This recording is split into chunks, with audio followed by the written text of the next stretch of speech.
Hey, welcome back to another episode of Dr. Tickle Sticks. Today in this video we're going to go over some things that you need for lobstering and things that you must have for lobstering. It's about 8 things. I'm kind of going to show you, what works best and the different options that are out there out on the market. First off, what you're going to need is a pair of gloves. Now, usually these gloves, you'll see these all over, the orange gloves. These ones, they work fine. The spines on the lobster still find their way through these gloves, so they're not fantastic. I would actually recommend like construction gloves. Those work a lot better and kind of prevent you from getting pricked and cut by the lobsters. But definitely need a pair of gloves for lobstering. Okay, the second thing you're going to need is a gauge, a lobster gauge. Okay, in Florida, the carapace has to be 3 inches.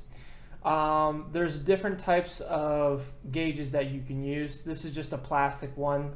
You have to have this with you when you're in the water. You have to measure the lobsters in the water. If they're too small, then you let them go.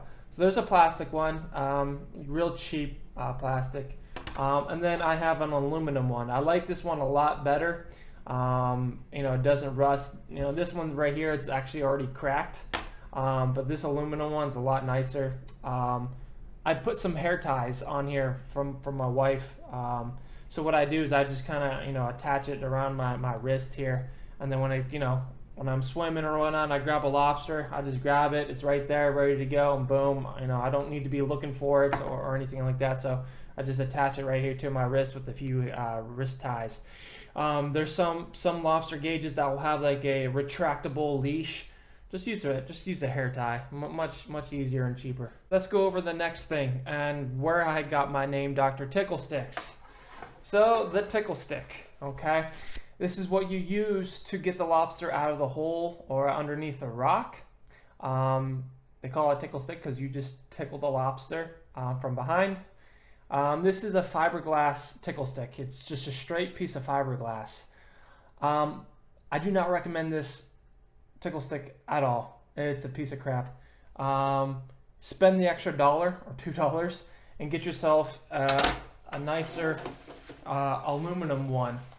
Okay, these aluminum ones, they have like a little place where you can put a little ring to attach maybe your lobster gauge if you wanted to. But this has like a little bit of a curve to it, like a 45-degree bend to it, and it's much more sturdy, right? If you get a big lobster that's pretty tough to get out, you can force them out a lot easier with this. So we'll much recommend this aluminum one over this crappy fiberglass one for sure. Okay. The next thing you're going to need is obviously a net. These nets, I wish I can like restring this net with like monofilaments so it's clear and not green, because believe it or not, the lobsters see the green netting and they do get kind of a little spooked sometimes. It's important to also kind of inspect your net every time before you go out, because your net will get holes in it, like the one right here, and they will find that hole, and they find it pretty easy. So inspect your net often. But anyways, definitely going to need a net to catch the lobsters. Next thing I would recommend is a dive light. Something as cheap as this would work fine. I think Amazon sells these in a pack of 2 for like $20-25. This works fine. Takes AAA batteries. Not as strong as some of the other ones. The one I also like to use is this one. This was about maybe $40 or $50 on Amazon, but much more brighter than this one. I don't even think I have batteries in this one, but in any case, either one will work fine. But the lobsters, that they hide pretty far back, and usually the bigger lobsters will be in the far back of a hole or underneath a rock, because they kind of fight for their space under the rock. And usually what they do is they kind of push all the smaller lobsters up front, and all the bigger lobsters are going to be in the back. So they can definitely be hiding back there in all the nooks and crannies. So definitely a dive light will be beneficial to get all the bigger lobsters out of the hole. Next thing I use Not all the time.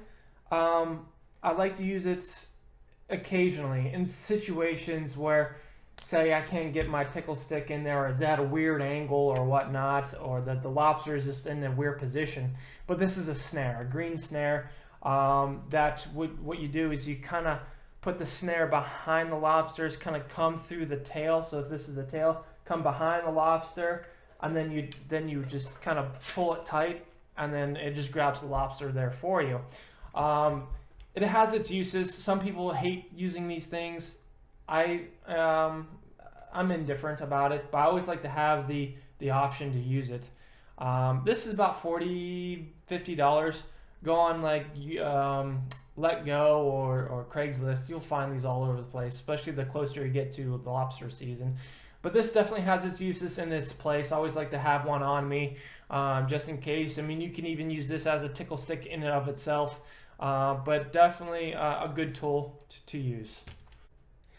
Okay, and the last thing that you probably should have, it's not a need, but once you start getting your lobsters, is one of these lobster bags or lobster hotels. So basically, when you catch the lobster, you just put them in here, and this little flap keeps them in there so they can't get out. Just a good way to kind of store the lobsters. You don't, keep them alive too. Even like, I use a kayak, so I just kind of keep it off the side of the boat. But this does make it easier, so you don't have to keep on swimming back to the boat or keep swimming back to your kayak to put the lobsters away. You just kind of keep this with you. Even when I'm swimming or diving, I'll even kind of put like a little bit of a rock in here just to kind of keep it stationary, so if I let it go, I don't have to worry about it, and I can go find it. But these probably also run about $40-$50 of themselves. I'm sure you can probably make one. I mean, it doesn't look too complicated to make. Just same thing with the net. Just make sure you inspect it. It has a little zipper here on the side of it. Always make sure that thing is completely zipped, because if you put a lobster in there and then it's going to swim out, and that's happened to me so many times, it's very frustrating.